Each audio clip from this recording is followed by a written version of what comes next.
എന്ന് പറയുന്ന ആ ബന്ധത്തിന്റെ പ്രധാനപ്പെട്ട ഭാഗം ഇതാണ്. ഈ സമസ്തയെ വളർത്തുന്നതിൽ ഉയർന്ന നിർണായകമായ പങ്കുവഹിച്ച മഹാത്മാക്കളാണ് മുസ്ലിം ലീഗ് കേരളത്തിൽ സ്ഥാപിച്ച പ്രഥമ പ്രസിഡന്റായ മുസ്ലിം ലീഗിനെ ഭരണത്തിലെത്തിച്ച തങ്ങൾക്ക് മാത്രം മരണപ്പെട്ടുപോയ സയ്യിദ് അബ്ദുറഹ്മാൻ തങ്ങളും തങ്ങൾക്ക് ശേഷം അധ്യക്ഷ സ്ഥാനമെടുത്ത പാണക്കാട് പൂക്കോട്ടനും ഉൾപ്പെടെയുള്ള മഹാത്മാക്കൾ ഈ സമസ്തയുടെ സമുന്നതരായ നേതാക്കന്മാർക്കെയാണ് മുസ്ലിം ലീഗിനെ വളർത്തിയത്. മുസ്ലിം ലീഗിനെ വളർത്തുന്നത് അവരായിരുന്നു, പക്ഷെ പരസ്പര ബന്ധിതമായിരുന്നു. ഈ മതപരമായ കാര്യങ്ങൾക്ക് നേതൃത്വം സമസ്ത കേരള ജമ്മിയാണ്. മുസ്ലിം ന്യൂനപക്ഷത്തിന്റെ അവകാശങ്ങൾ സംരക്ഷിക്കേണ്ടത് സമസ്ത ഉൾപ്പെടെ എല്ലാ മുസ്ലിം ആവശ്യമാണ്.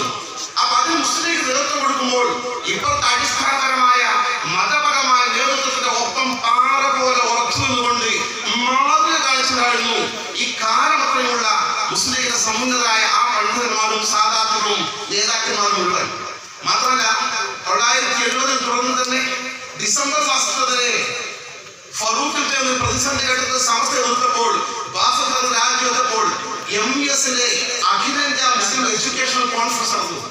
ആ കോൺഫറൻസിനെതിരെ മുസ്ലിം ലീഗിന്റെ പ്രവർത്തകർ കരിങ്കൊടി കാണിച്ചത് മാത്രമല്ല മുസ്ലിം ലീഗ് അതിന്റെ പ്രമേയം അവതരിപ്പിച്ചു, പ്രതിഷേധ പ്രമേയം അവതരിപ്പിച്ചു MSനെതിരെ.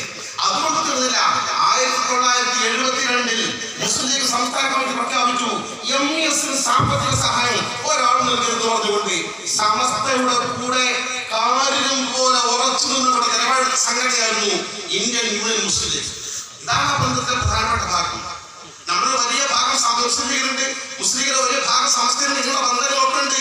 ഈ ബന്ധങ്ങളൊക്കെ പ്രധാനം സമസ്തയും മുസ്ലിം ലീഗും ഒന്നായി മതപരമായ കാര്യങ്ങൾ യോജിച്ചുകൊണ്ട് മുന്നോട്ട് പോകുന്ന ആ നല്ല കാലഘട്ടം വളരെ പ്രധാനമായ വളർച്ചയും നിർണായകമായ പങ്കുവഹിച്ചത് അതായിരുന്നു. എന്ന് മാത്രമല്ല അതൊക്കെ ചരിത്രമാണ്. നമ്മളൊക്കെ സാക്ഷി വഹിച്ച സംഭവങ്ങളുണ്ടല്ലോ. 2015 കേരളത്തിൽ നിലവിളക്ക് കൊടുത്തൊരു വിവാദം നടന്നു. നിങ്ങൾക്കറിയാം, നമ്മുടെ മുൻ വിദ്യാഭ്യാസ മന്ത്രി ശ്രീ പി അബ്ദുൾ റബ്ബ് സാഹിബ് അദ്ദേഹം ഒരു സ്റ്റേജിൽ വെച്ച് നിലവിളക്ക് കൊടുക്കുന്ന സാഹചര്യം അദ്ദേഹം സംജാതമായി. അദ്ദേഹം പറഞ്ഞു, എന്റെ മതം അത് അനുവർത്തിക്കില്ല, ഞാനില്ല എന്ന് പറഞ്ഞു. ചാനൽക്കാരായിട്ടല്ലേ, ചാനലുകൾ അപ്പം തന്നെ വാർത്തയാക്കി വിവാദമായി. അദ്ദേഹം നിലവിളക്ക് കൊടുത്തില്ല. പക്ഷെ മുസ്ലിം ലീഗിൽ തന്നെയുള്ള ചില നേതാക്കന്മാർ എന്താണ് നിലവിളക്ക് കൊടുത്തിയാൽ അത് കുഴപ്പമില്ല എന്ന അഭിപ്രായമായി പരസ്യമായി രംഗത്തു. ഞാനവിടെ പേരുകളൊന്നും പറയുന്നില്ല. വിവാദമായി, വിഷയമായി, ദീനിനെതിരായ, ഇസ്ലാമിക ആശയങ്ങൾക്കെതിരായ, ഇസ്ലാമിക വിശ്വാസത്തോട് നിരക്കാത്ത അന്യമതസ്ഥരുടെ ആചാരങ്ങൾ മുസ്ലിങ്ങൾക്ക് ആവാമെന്ന് ഉത്തരവാദിത്തപ്പെട്ട ആളുകൾ പറയുമ്പോൾ മുസ്ലിങ്ങൾക്ക് ആശയങ്ങൾ സൃഷ്ടിക്കുമെന്ന് സമസ്ത കേരള ജമ്മിയുടെ വിഷയത്തിൽ ഇടപെട്ടു. അന്നതിന്റെ അഭിമുഖനായ പ്രസിഡന്റ് മഹാനായ ആനക്കര കോയമ്പ് മുസ്ലിയാർ ഉണ്ടായിരുന്നു.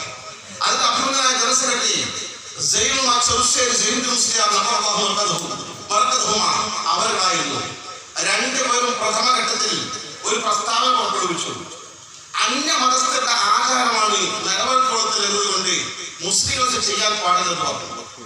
അതിന്റെ വിശദമായ രൂപം നമ്മുടെ പണ്ഡിതന്മാർ സുപ്രഭാതങ്ങളുടെ ലേഖനമായി പ്രസിദ്ധീകരിച്ചു. നിലപാട് സമസ്ത പ്രഖ്യാപിച്ചു. ബഹുമാന പാണക്കാട് സയ്യിദ് ഹൈദർ ശിഹാബ് തങ്ങൾ മഹാനവരായിരുന്നു. അല്ലാഹു മഹാനവർക്ക് മഗ്ഫിറത്തും റഹ്മത്തും അനുഗ്രഹിക്കുമാറാകട്ടെ, ദർജ കൊടുക്കുമാറാകട്ടെ. അദ്ദേഹമായിരുന്നു മുസ്ലിം ലീഗ് സംസ്ഥാന അധ്യക്ഷൻ. അദ്ദേഹം മുസ്ലിം ലീഗ് സംസ്ഥാന കമ്മിറ്റി വിളിച്ചു ചേർത്തു. സുചിന്തിതമായ നിലപാട് പ്രഖ്യാപിച്ചു. നിലപാട് കൊടുത്താൽ പാടില്ലെന്ന പൂർവിക നിലപാട് ശരിവച്ചു പരസ്യ പ്രഖ്യാപനം നടത്തി. അതുകൂടെ ഒരു വിവാദം അവസാനിച്ചു. ഇതാണ് പാരമ്പര്യം. നമ്മുടെ വിജയത്തിന്റെ രഹസ്യം ഇതാണ്. സമസ്ത കേരള ജമ്മികളും നേതാക്കന്മാരും സാധാത്തുക്കളും മുസ്ലിം ലീഗിന്റെ സാധാത്തുക്കളും നേതാക്കന്മാരും സമസ്ത കേരള ജമ്മികളും ദീനിലുള്ള നിലപാട് പറഞ്ഞാൽ, സംഘടനാരംഗത്തെ സമീപനം സ്വീകരിച്ചാൽ അതിന്റെ കൂടെ പാറ പോലെ ഉറച്ചു നിൽക്കുന്ന സംവിധാനം, അതായിരുന്നു നമ്മുടെ വിജയരഹസ്യം. ഈ കാലഘട്ടത്തിൽ നമുക്ക് തുടരാൻ സാധിക്കുന്നത് ഇനിയും തുടർന്ന് പോകണം.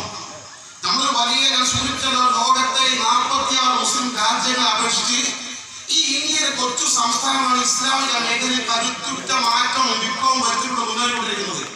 ഞാൻ ചോദിക്കട്ടെ, ഒരു മുസ്ലിം രാജ്യത്ത് തറാവീഹ് 20 രക്കാത്ത് വ്യവസ്ഥാപിതമായി നിസ്കരിക്കുന്ന രാജ്യത്ത് അത് 8, 10, 13 ആക്കി മാറ്റുമ്പോൾ സംഘടിപ്പിക്കാം. ഓരോ ഒച്ചയുണ്ടാവുന്ന അപശബ്ദം ഉണ്ടാവുന്ന പ്രശ്നം ഉണ്ടാകും, കൂറായിട്ട് നടന്നു പോകും. അങ്ങനെ നടന്നു പോകുന്ന രാജ്യങ്ങൾ അതുകൊണ്ടാണ് സൂചിപ്പിച്ചത്.